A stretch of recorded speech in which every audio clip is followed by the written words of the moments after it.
الشيطان الرجيم بسم الله الرحمن الرحيم الحمد لله رب العالمين والصلاة والسلام على سيد الأنبياء والمرسلين وعلى آله وأصحابه وأهل بيته وذرياته أجمعين والعاقبة للمتقين.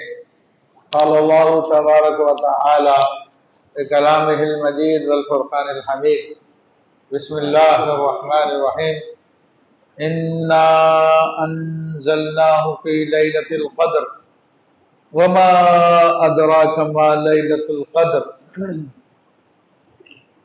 ليلة القدر خير من ألف شهر تنزل الملائكة والروح فيها بإذن ربهم من كل أمر سلام هي حتى مطلع الفجر.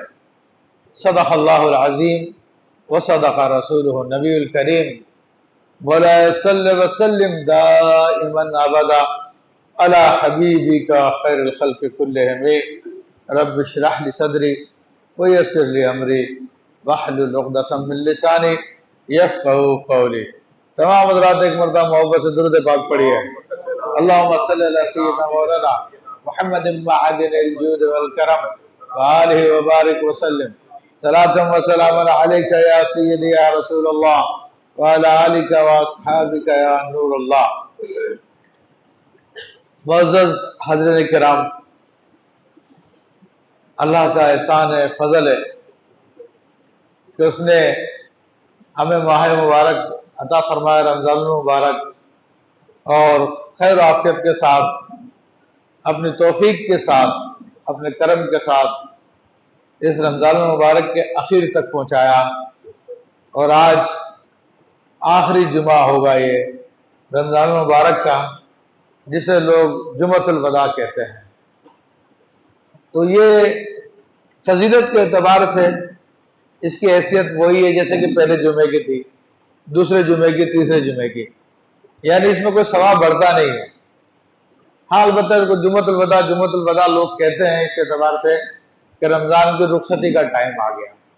باقی ثواب کے اعتبار سے عام جمعے کی طرح ہے جس طرح رمضان کے دیگر جمعے ہیں. اور اس میں بعض لوگ کہتے ہیں کہ جناب جمعے کے بعد 4 رکعت نماز پڑھ لو تو ساری زندگی کی تمہاری قضا ادا ہو جائے گی. تو یہ بھی غلط تصور ہے، کسی حدیث سے ثابت نہیں ہے. اور یہ وہ چیزیں ہیں جو کہ قرآن و حدیث سے ثابت ہو تو مانی جائے گی، ویسے نہیں مانی جائے گی.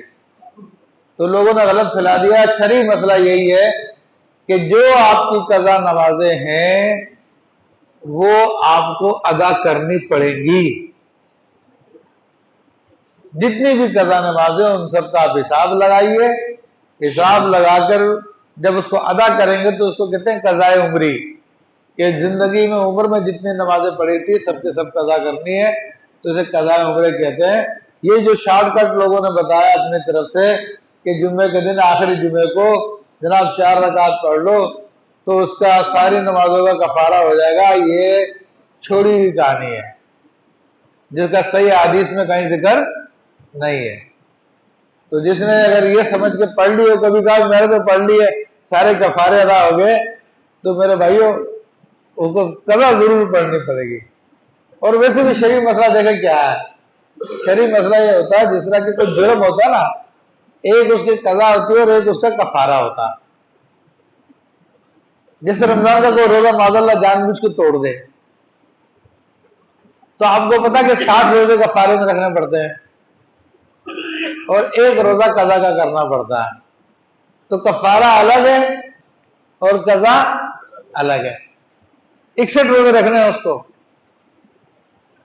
تو یہ جو روایت جس نے بھی بیان کی کوئی مستند کتاب میں نہیں ہے، لیکن اس کا مطلب بھی صرف اتنا ہے کہ آپ کی ساری زندگی کے نمازوں کے کفارے ادا ہو جائیں گے. اس میں بھی نہیں کہا کہ قضا ادا ہو جائے گی. یہ لوگوں نے اپنے طور پہ بنا دی ہے کہ جناب رمضان کے آخری جمعے میں 4 رکعت پڑھ لے. لوگ پرچے تقسیم کر رہے ہیں. آج کل تو ٹرینڈ کم ہو گیا الحمدللہ، اور الحمدللہ علماء موجود ہیں تو بہت ساری چیزوں کا ٹرینڈ کم ہو گیا اللہ تعالیٰ کے فضل و کرم سے.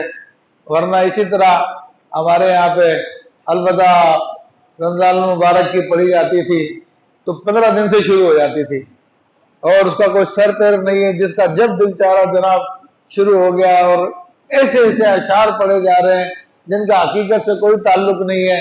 یعنی اتنی محبت آپ کو ہے ہی نہیں رمضان سے، لیکن آپ مسجد میں کھڑے ہو کر اللہ کے گھر میں سب مسلمانوں کے ساتھ باجماع جھوٹ بول رہے ہیں. ہائے جگر پارا ہو گیا، دل کے ٹکڑے ٹکڑے ہو گئے. او بندہ خدا، خوف خدا کر، تو زندہ کیسے ہے؟ تو کھڑا کہہ رہا کہ میرا جگر پارا پارا ہو گیا، میرے دل کے ٹکڑے ٹکڑے ہو گئے. تو کسی آدمی کا دل کا ٹکڑا ہو گیا زندہ رہ سکتا ہے؟ جگر پارا پارا ہو گیا زندہ رہ سکتا ہے؟ تو آپ کہیں گے تو مبالغہ ہوتی ہے، شاعری میں مبالغہ ہوتا ہے. میرا بھائی شاعری میں مبالغہ ہوتا ہے، لیکن خدا کے سامنے مبالغہ نہیں ہوتا، خدا کے گھر میں مبالغہ نہیں ہوتا. یہ سراسر جھوٹ ہے یہ، اور اس کی کوئی حیثیت نہیں ہے شرعی اعتبار سے، کوئی سنت نہیں ہے الوداع پڑھنا.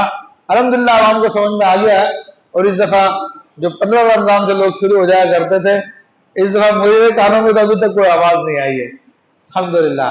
امام اہل سنت فرماتے ہیں اعلیٰ حضرت رحمۃ اللہ علیہ، صرف جمعے کے خطاب میں بھی نہیں، عید کے خطاب میں خطیب صرف ایک آدھ بول رہے جملہ الوداع یا اشارہ رمضان، بس یہ الوداع ہوتی ہے. ادھر تو پوری جناب قصیدے بن گئے ہیں، کہانیاں بن گئی ہیں، رویا جلایا جا رہا ہے، رلایا جا رہا ہے. اچھا عوام تو بیچارے بھولے بھالے ہوتے ہیں، ان کو جس میں مزہ آتا ہے وہ کہتے ہیں یار یہ اچھا ہے، ان کو اس سے کوئی سروکار نہیں ہے کہ یہ عبادت ہے یا نہیں ہے. یہ بدعت ہے، اور بدعت کے اندر شیطان بڑا مزہ دیتا ہے. اور ویسے بھی محاورہ کل جدید لذیذ، کہ ہر چیز جو نئی ہوتی ہے اس میں بڑا مزہ آتا ہے. تو یہ الوداع نہ رسول اللہ صلی اللہ علیہ وسلم کے زمانے میں، نہ صحابہ کرام کے زمانے میں، نہ تابعین کے زمانے میں، نہ تبع تابعین کے زمانے میں. پھر آپ صدیاں گنتے چلے ہیں، 1400 صدیاں گن لیجیے آپ، بلکہ اس 14ویں صدی میں بھی، بلکہ 15ویں صدی میں بھی آج سے 20-25 سال پہلے کہیں الوداع نہیں تھی. یہ تو لوگوں نے پلان کی ہے اچانک، اور جب دیکھا کہ یار اس سے کام چل گیا، لوگ جمع ہو رہے ہیں، اس کو خوب بڑھایا. آپ ہر ایک نے شروع کر دی. میں نے دیکھا عام لوگوں نے بھی لکھنا شروع کر دی. چلو اللہ کا شکر ہے، الحمدللہ اللہ تعالیٰ نے ہمیں بچا لیا. اور اسی کے بارے میں حدیث میں آیا کہ کل بدعت دلالہ وکل دلالہ فی النار، کہ ہر بدعت گمراہی ہے اور ہر گمراہی جہنم میں لے کے جائے گی. تو جس کو ہم لوگ عبادت سمجھ رہے وہ عبادت نہیں ہے. پھر دوسری بات یہ کہ سورت پڑھی میں نے آپ کے سامنے پوری کی پوری لیلۃ القدر کے حوالے سے، سورہ قدر، کہ جس میں اللہ نے فرمایا کہ ہم نے اس قرآن پاک کو لیلۃ القدر میں نازل کیا. اور لیلۃ القدر کون سی ہے؟ وہ رات کون سی ہے؟ فرمایا کہ شہر رمضان انزل فیہ القرآن، کہ رمضان کا مہینہ وہ ہے جس میں قرآن نازل کیا گیا. تو پتہ چلا کہ یہ لیلۃ القدر جو ہے یہ رمضان کے مہینے میں. اور وہ کون سی تاریخ ہے اس کے حوالے سے بھی میں عرض کر دیتا ہوں، وہ کون سی تاریخ ہوتی ہے. تو یہ بڑی عظیم رات الحمدللہ مسلمانوں کو دی گئی ہے. اس کی اسٹوری، اس کے پیچھے واقعہ تو کافی طویل ہے، کافی لمبا ہے، لیکن مختصر میں عرض کرنا چاہتا ہوں کہ پچھلی امتوں کو اللہ تبارک و تعالیٰ نے بڑی بڑی زندگیاں عطا فرمائی تھی، اور لمبی لمبی ان کی عمریں ہوا کرتی تھی بعض قوموں کی. تو انہوں نے کافی عبادتیں کی تھی.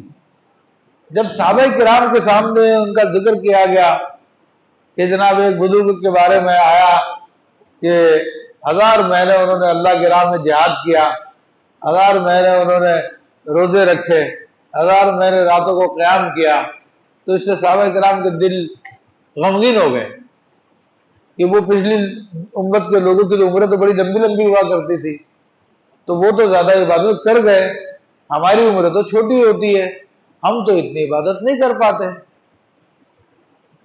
تو پھر اللہ تبارک و تعالیٰ نے اس امت محمدیہ کی فضیلت کے لیے ان کو یہ رات عطا فرما دی کہ جو لوگ وہ سالوں میں کرتے تھے تم لوگ وہ کام ایک رات میں کر لو.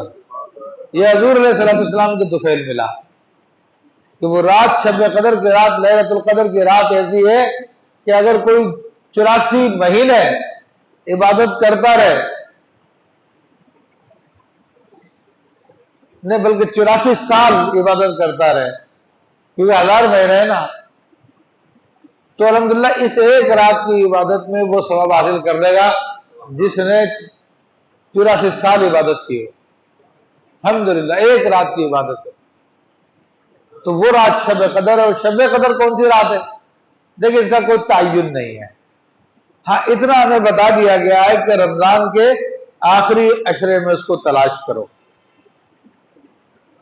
کہ نبی علیہ السلام نے اسی شب قدر کی تلاش میں رمضان کے شروع کے 10 دنوں کا اعتکاف کیا، پھر درمیانی دنوں کا اعتکاف کیا، پھر آخری دنوں کا اعتکاف کیا، تو آپ کو بتا دیا گیا کہ شب قدر آخری 10 دنوں میں ہے۔ تو الحمدللہ اسی دنوں میں پھر اعتکاف میں لوگ بیٹھے ہوئے، یہاں پر بھی یہ رسول اللہ صلی اللہ علیہ وسلم کی سنت ہے، اور اعتکاف کا اصل مقصد بھی یہی ہے کہ شب قدر مل جائے، کیونکہ وہ راتیں مسجد میں ہوں گے، عبادت میں ہوں گے، تو ساری رات عبادت میں گزر رہی ہوگی، یعنی آپ اللہ تعالیٰ کی عبادت میں، ذکر میں، تلاوت میں اور دیگر درود میں لگے ہوئے ہوں گے، تو 1000 مہینے یا 84 سال عبادت کا ثواب مل جائے گا آپ کو۔ تو یہ مختصر میں نے آپ کو اس کا ذکر کیا۔ باقی اس دفعہ کون سی رات ہوگی تو وہ اس کا یقین کسی کو نہیں ہو سکتا، البتہ نبی کریم صلی اللہ علیہ وسلم نے اپنی امت کی رہنمائی فرمائی ہے کہ آخری عشرے کی طاق راتوں میں اس کو تلاش کرو، یعنی 21، 23، 25، 27، 29، یہ 5 راتیں ہیں۔ اب بزرگان دین اولیاء کرام میں سے بڑے بڑے اولیاء گزرے ہیں، تو انہوں نے اپنا تجربات بیان کیے ہیں، تو ان کو زندگی میں جو تجربہ ہوا ہے، تو قطب الاقطاب غوث الغواص اس امت کے عظیم ولی سیدنا امام ابو الحسن علی الشاذلی رحمت اللہ تعالی علیہ کا قول میری نظر سے گزرا، تو آپ رحمت اللہ علیہ فرماتے ہیں کہ اگر پیر کا رمضان ہو، رمضان شروع ہو پیر کے دن، تو 21 تاریخ کو شب قدر ہوتی ہے عام طور پر۔ تو یہ عرب کنٹریز میں، کینیڈا میں، ادھر ادھر بعض جگہوں پہ پیر کے دن روزہ شروع ہوا تھا، تو ان کے یہاں پر اس حساب سے 21 ہونی چاہیے۔ اور کل مجھے خاتون نے کینیڈا سے میسج بھی بھیجا کہ مفتی صاحب دیکھیں ہمیں لگ رہا ہے کہ آج شب قدر ہے، اور ہماری رات جو ہے بالکل بہت بدل 21ویں رات، اور جو علامتیں ہوتی ہیں جو آپ بتاتے ہیں وہ بھی پائی جا رہی ہے۔ تو امام ابو الحسن شاذلی رحمۃ اللہ علیہ کے قول کے مطابق وہاں کے لیے 21 رات تھی، اور اگر منگل کے دن رمضان مبارک شروع ہو جیسا کہ ہمارے یہاں پہ شروع ہوا، تو پھر 27ویں رات شب قدر ہوتی ہے۔ تو الحمدللہ بھی 27ویں رات کا رات کو آئے گی، ٹھیک ہے نا، آج 26ویں رات ہوگی اور کل 27ویں رات۔ تو یہ بزرگوں کے ایک اندازے ہیں، اور امام ابو الحسن شاذلی رحمۃ اللہ علیہ ان بزرگوں میں سے، ان اولیاء کرام میں سے ہے کہ جو شب قدر کو جانتے تھے۔ خود آپ کی زندگی کے واقعات موجود ہیں کہ شب قدر آپ نے بتایا کہ شب قدر ہے، اور کس طرح سے معاملات ہوتے تھے، تو ان عظیم بزرگوں میں سے ہے۔ مفتی عبدالستار صاحب آگے تشریف لے آئے۔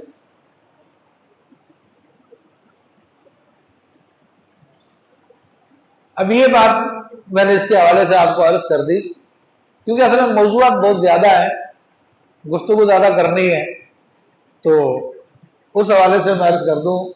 اس وقت پوری دنیا میں ایک ٹاپک چلا ہوا ہے، گوگل پہ لوگ اس کو سرچ بھی کر رہے ہیں، ریڈ ہیفر یا سرخ گائے، اور یہ پورے انٹرنیٹ کے اوپر اس پہ شور مچا ہوا ہے۔ تو الحمدللہ میں نے اس حوالے سے ابھی 2 دن پہلے اپنی ویڈیو جاری کی ہے کہ ریڈ ہیفر کی کیا حقیقت ہے اور اسلامی نظریہ کیا ہونا چاہیے۔ تو یوٹیوب پہ میری وہ ویڈیو آپ دیکھ سکتے ہیں، میرا چینل مفتی ابوبکر کے نام سے، تو اس چینل پہ آپ جائیں گے تو آپ کو ریڈ ہیفر کی حقیقت نظر آ جائے گی۔ اور کل ایک ویڈیو میں نے کل جاری کی ہے، وہ بھی اس سورج گرہن اور چاند گرہن کے حوالے سے ہے۔ تو دیکھیں ریڈ ہیفر یعنی سرخ گائے، سرخ بچیا، اس کا ذکر توریت میں ملتا ہے، لیکن کتنا ملتا ہے وہ میں آپ کو بتاتا ہوں۔ لیکن یہودیوں نے کیا تصور دیا ہوا کہ جناب یہ سرخ بچیا مل جائے گی ہمیں تو ہم اس کی قربانی کریں گے، قربانی کر کے ہم سب لوگ پاک ہو جائیں گے، پھر اس کے بعد جو ہے ہم لوگ بیت المقدس کو توڑ کر واپس سے اس کو تعمیر کریں گے اور پوری دنیا میں یہودیوں کی حکومت ہو جائے گی، ان کا غلبہ ہو جائے گا۔ تو یہ یہودیوں کا دعویٰ ہے، لیکن یہ دعویٰ سراسر جھوٹا ہے، اس کا کوئی ثبوت نہیں ہے، کیونکہ الحمدللہ کمپیریٹیو ریلیجن میں پڑھتا رہا ہوں اور کرسچینٹی کو، جیوڈائزم کو، دنیا کے مختلف مذاہب میں نے پڑھے اور میرے پاس خود اپنی 4-5 بائبل رکھی ہوئی ہیں اسٹڈی کرنے کے لیے، جو میں نے رکھی ریسرچ کے لیے رکھی ہوئی ہے، جن میں اردو میں بھی، اردو کی 2 اور انگلش کی 3 ہے، میرے پاس اپنی رکھی ہوئی ہے، اور مختلف ایڈیشن رکھے ہیں میں کہ کس طرح یہ لوگ تبدیلیاں کرتے ہیں، وہ بھی اس میں بھی اس لیے بھی میں نے رکھی ہوئی ہے۔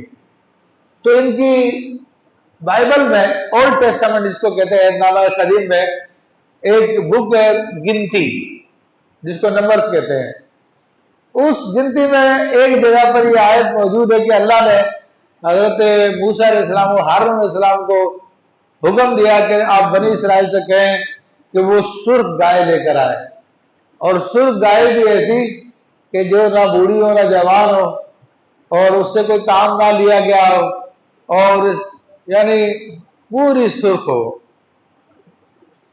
اور اس کے اندر کوئی کسی اور رنگ کا نشان نہ ہو۔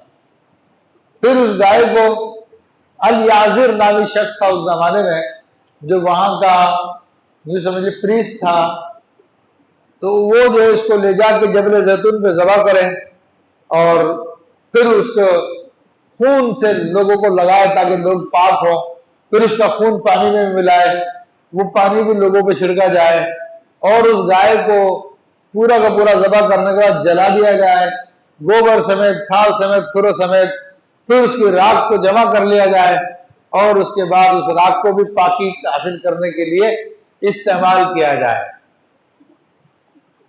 اور اس میں بھی کہا کہ 7 دن سے پہلے پاک نہیں ہوں گے۔ یہ ان کے یہاں پر پاک ہونے کا طریقہ تھا، اس کے علاوہ اس کتاب میں کچھ بھی نہیں ہے کہ جناب یہودی جو ہے وہ بیت المقدس کو شہید کر کے دوبارہ بنائیں گے یا دنیا پہ قبضہ کر لیں گے۔ باقی آگے کی کہانی ان کی اپنی، ان کی مقدس کتاب میں جو توریت پہ ہمارا بھی ایمان ہے، زبور پہ ہمارا بھی ایمان ہے، انجیل پہ بھی ایمان ہے، لیکن جو قرآن سے اس میں باتیں ٹکرائیں گی اس پہ ایمان نہیں ہے، کیونکہ وہ غلط ہے۔ جو قرآن کے موافق ہے وہ صحیح ہے۔ تو اب اس کے اندر اتنی بات کہ لال بچیا، تو یہ بات بھی قرآن سے ٹکرا رہی ہے۔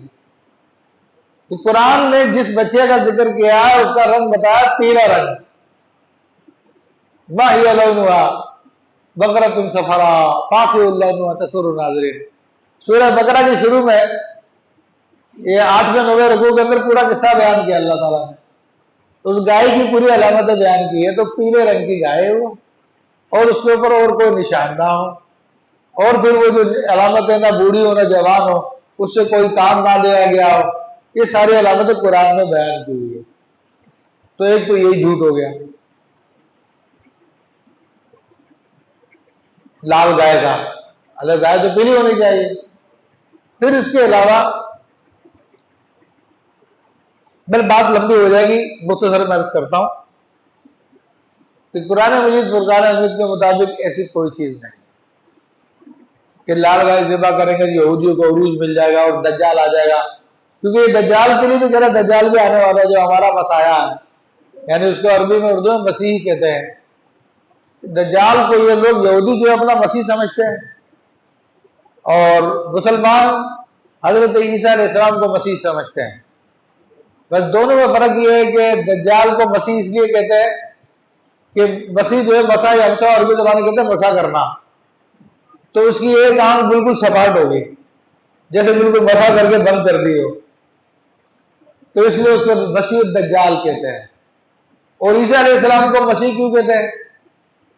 مسیح وہ آپ ہاتھ پھیر کے مریضوں کو صحیح کر دیا کرتے تھے، تو اس لیے آپ کو مسیح عیسیٰ مسیح کہتے ہیں، یسوع مسیح کہتے ہیں۔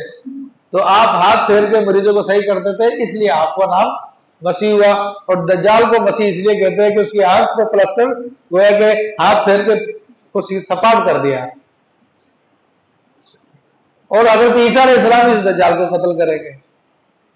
تو المختصر یہ ہے کہ ان کی کتابوں میں اور کسی بات کا ذکر نہیں ہے، اور یہ بات کہی جا رہی ہے کہ جناب یہود کو عروج حاصل ہو جائے گا اور دنیا پہ قبضہ کریں گے، اور یہ اور وہ سب جھوٹ ہے۔ مسلمانوں کو بیوقوف بنانے کے لیے میڈیا کی طاقت پہ سارے کے سارے کام کیے جا رہے ہیں، بلکہ ان کا انسٹیٹیوٹ آف ٹیمپل یہودیوں کا، اس نے اس کے بارے میں خبریں باقاعدہ شائع کی ہے، اور اس کتاب کو اور اس بات کو پھیلانے کے لیے یہودیوں نے ایک پروپیگنڈا سیل بنایا ہوا، جیسے شعبہ نشر و اشاعت ہمارے یہاں پہ ہوتا، اس کام کے لیے انہوں نے باقاعدہ ایک انسٹیٹیوٹ بنایا، انسٹیٹیوٹ آف ٹیمپل، جس کا کام نہیں ہے کہ ان باتوں کو پھیلانا، اور اسی انسٹیٹیوٹ نے زمین بھی لی ہے جبل زیتون پہ، پہلے سے بک کی ہے کہ یہاں پہ ہم قربانی کریں گے، اور یہی لوگ جو ہے اسی انسٹیٹیوٹ نے وہ گایاں لی ہیں امریکہ سے، بعض کہتے ہیں امریکہ سے لے کر آئے، بعض نے کہا کہ وہاں سے اس کا ایمبری لے کر آئے، یعنی اس کا نطفہ لے کر آئے، اور یہاں پر جو اس کو پھر پلانٹ کیا اس نطفے کو، اور پھر یہاں پہ وہ گایاں پیدا کی گئی ہے جو 5 گایاں تعداد میں۔ تو اس سے کوئی فرق نہیں پڑتا یہ 10 گائے لے آئے 100 گائے لے آئے، کیونکہ اللہ تعالیٰ فرماتا ہے وہ دوری بتا رہی ہے الذلۃ والمسکنۃ وباؤ بغضب من اللہ ذالک بانہم کانوا یکفرون بآیات اللہ ویقتلون النبیین بغیر الحق، کہ اللہ تبارک و تعالیٰ نے فرمایا کہ ان پر مسلط کر دی گئی ہے ذلت اور خواری، یہودیوں پر ہمیشہ کے لیے ذلت و خواری مسلط کر دی گئی ہے، اور انہوں نے اللہ کا غضب لے لیا ہے۔ کیوں؟ کیونکہ اللہ کے نبیوں کو قتل کرتے تھے، کانوا یقتلون الانبیاء بغیر الحق، کہ اللہ کے نبیوں کو قتل کرتے تھے بلا وجہ کے اور ان کی نافرمانی کرتے تھے، تو اللہ تبارک و تعالیٰ نے ہمیشہ کے لیے ان پہ ذلت و خواری مسلط فرما دی ہے۔ اسی طرح سورہ انعام میں فرمایا کہ استعاذنا ربک، اور یاد کرو اس وقت کو جب تیرے رب نے اعلان کر دیا تھا کہ ان یہودیوں پہ کسی ایسے شخص کو رکھے گا جو ان کو ہمیشہ ذلیل و رسوا کرتا رہے گا۔ تو آپ یہودیوں کی پوری ہسٹری پڑھ لیجئے شروع سے لے کر آخر تک، ہر زمانے میں ان کو، ہر صدی میں ان کو مارا گیا، پیٹا گیا، ان کو در در گھمایا گیا، کبھی دنیا کے اس ملک میں، کبھی دنیا کے اس ملک میں، کبھی دنیا کے اس ملک میں، کیونکہ یہ ایسی قوم ہے جس کی فطرت نہایت گندی ہے، جس نے اللہ کے نبیوں کو نہیں چھوڑا، جس نے اللہ کے نیک بندوں کو نہیں چھوڑا، ان کو قتل کر دیا، تو یہ کیسی بری قوم ہوگی اس کا اندازہ کر لیجئے۔ اور ہٹلر نے تو ان کو چن چن کے مارا، بلکہ ان کو مار مار کے ان کو کڑھائی میں ڈال کے ان کی چربی سے صابن بنائی ہے اس نے۔ تو لوگ ہٹلر کو برا کہتے تھے کہ تم کیوں مارتے ہو اتنا اس کو، اس طرح کیوں ظلم کر رہے ہو۔ تو ہٹلر نے کچھ قیدی پکڑے تھے جن میں یہودی بھی تھے اور دیگر قوم کے لوگ بھی تھے، تو ہٹلر نے دیگر قیدیوں سے کہا دیکھو اگر تمہیں اپنی جان بچانی ہے تو ان میں سے ان یہودیوں کو قبر میں ڈال کر کھڈا کھود کے ڈالو اندر، اور زندہ ہی ان کے اوپر مٹی ڈال دو، تو تمہیں تو چھوڑ دوں گا میں۔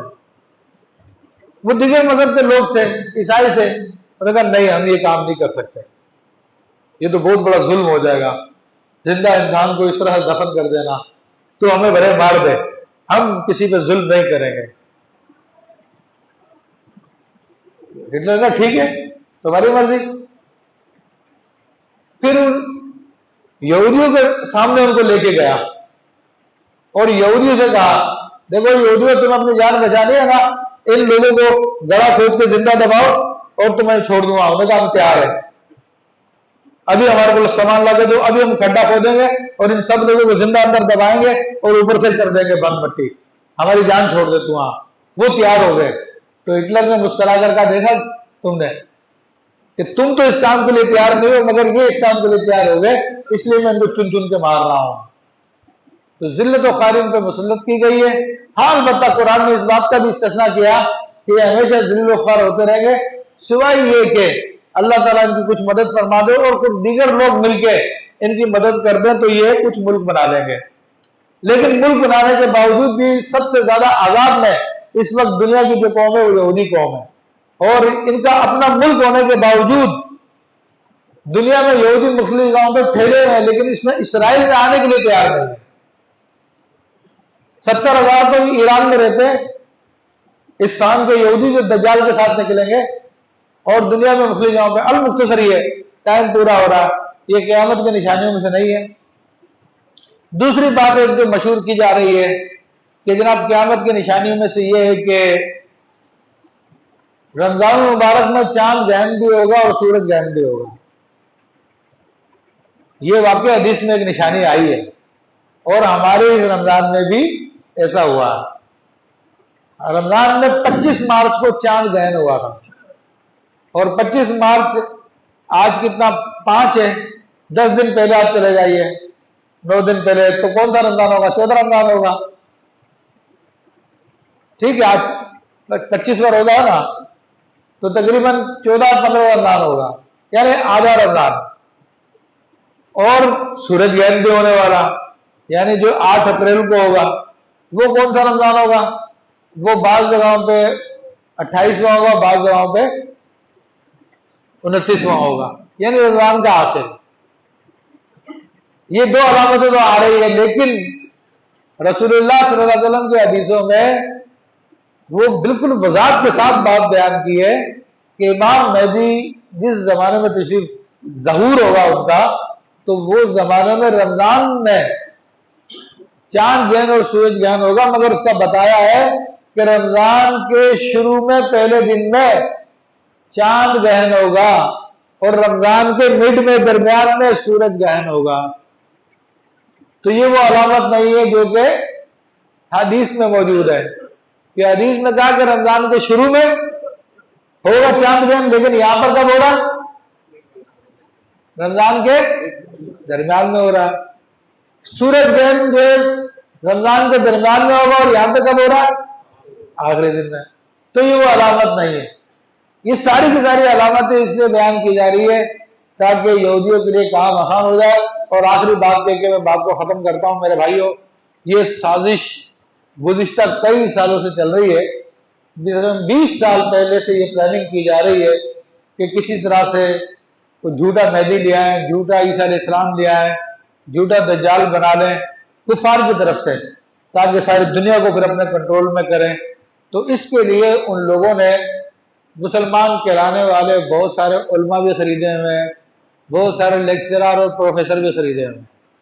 ابھی بھی آپ یوٹیوب اٹھا کے دیکھیں گے تو آپ کو تقریر مل جائے گی کہ کوئی کہہ رہا ہے کہ جناب دنیا کی عمر پوری ہو چکی ہے، 1.5 دن تھی، ابھی امام مہدی آج یا کل میں آ جائیں گے، کیونکہ ان طاقتوں کا انڈیا یہ تھا کہ ہم لانے والے ہیں، تو اس لیے اب تم لوگوں کو ذہنی طور پر تیار کرنا شروع کر دو۔ اسی طرح ایک امریکہ کا اسکالر ہشام تبانی اور اس کا پیر ناظم حقانی، وہ دونوں کہہ رہے ہیں، بلکہ ہشام تبانی نے اپنی کتاب میں لکھا امام مہدی آ چکے، ہماری ملاقات ہوتی رہتی ہے، آپ اندازہ کر لیں۔ اس کا پیر ناظم حقانی آج سے 15 سال پہلے اس نے ایک تقریر کی جو یوٹیوب پہ موجود ہے، وہ کہہ رہا ہے تمہیں پتا ہے ہشام تبانی کا کتنا بڑا مرتبہ ہے؟ امام مہدی نے سلام چلوایا ان کو، یعنی میری امام مہدی سے ملاقات ہوتی ہے اور ہشام تبانی میرے خلیفے کے لیے سلام آیا۔ تو یہ فراڈ بہت دنوں سے، بہت عرصے سے چل رہا ہے تاکہ لوگوں کو بیوقوف بنایا جائے، اور جیسے ہی کوئی جھوٹا مہدی لانچ کیا جائے تو سارے کے سارے لوگ اس پہ ایمان لے آئیں، سارے کے سارے لوگ اس کو مان لیں۔